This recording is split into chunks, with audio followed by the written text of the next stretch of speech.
Freedom can be intoxicating, a tempting whisper promising endless possibilities. It calls like a siren, drawing you toward wide-open horizons. But sometimes it leaves you adrift unmoored, filled with regret. My name is Ava, and this is a story of how I chased independence, convinced it was what I needed to feel complete, only to lose the one person whose love had always grounded me. It began on a quiet Sunday morning in our tiny kitchen. I was wrapped in his oversized hoodie, soft and comforting, while he stood at the stove flipping pancakes, always adding an extra splash of vanilla because it made me smile. In that brief moment, everything felt perfect, warm, safe, complete. Yet even in that peace, something inside me stirred. At 27, after 4 years together, I felt the weight of time pressing down. Friends were racing ahead, new jobs, big city moves, whirlwind romances. My life felt stagnant, like I was standing still while the world spun past. Doubts started as faint whispers, then grew louder, insistent, impossible to ignore. Was this all I wanted? Could I truly commit to one person forever? How could I be sure he was the one when I hadn't explored what else might be out there? Leah, my best friend, only fanned the flames of my restlessness. She was a force of nature, always moving, meeting new people, disappearing on spontaneous adventures, collecting fleeting romances. Compared to her stories, my life felt muted. You should experience more before you settle, she'd say, voice full of certainty. Otherwise, you'll always wonder what you missed. Her words took root. I found myself torn between two futures. The life Mike envisioned for us, our dream house, a dog, children playing in the yard, and the uncharted world I imagined might exist beyond us. What once felt like comfort began to feel like confinement. One night, after a party where strangers connected with effortless ease, my doubts spilled over. Over dinner, I said the words that had sat heavy on my tongue. I think we should explore other paths. Micah froze, fork in midair, staring at me as though I had spoken another language. When he realized I wasn't joking, he asked why. My answer was shaky, clumsy. I told him I didn't know who I was outside of us, that I needed space to find out, that I couldn't settle without certainty. I had practiced those words, but I wasn't ready for the heartbreak in his eyes. He didn't argue, didn't shout. He just looked at me, quiet and wounded. "If that's what you want," he said softly, "I won't stop you."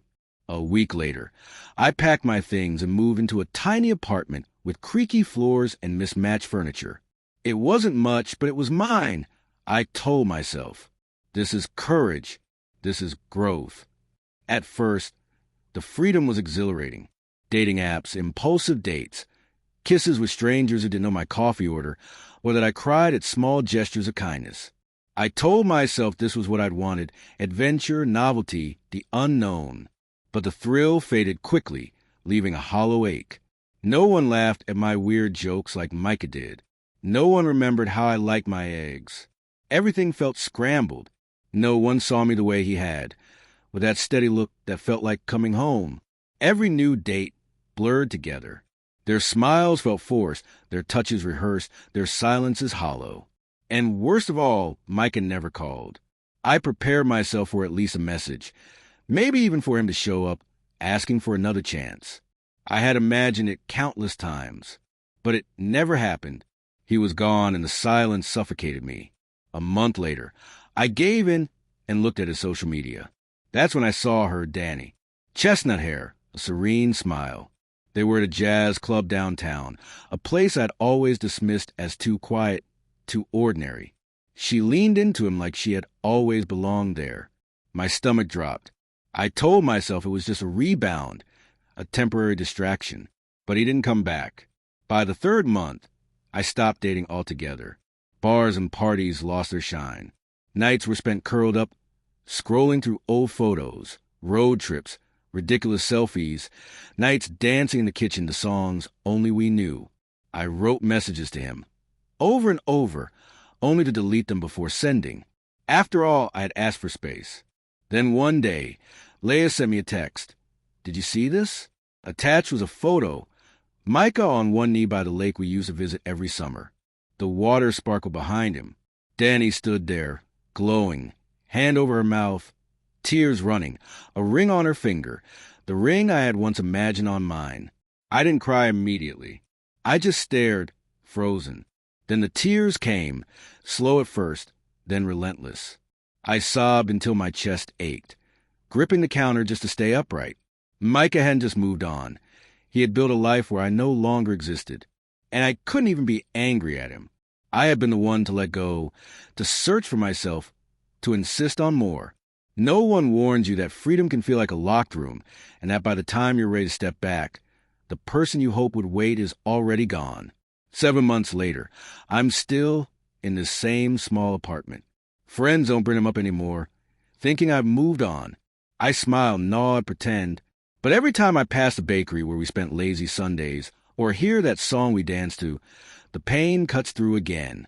He's engaged now, building the life we once dreamed of. And I'm still here, chasing the more I thought I needed, but it feels like chasing shadows. So if you have someone who loves you fully, chooses you every day, who grows with you, hold on. Don't let them go for the sake of what-ifs. Sometimes chasing every possibility only means losing the one person who mattered most. And some losses, they never stop echoing in your heart.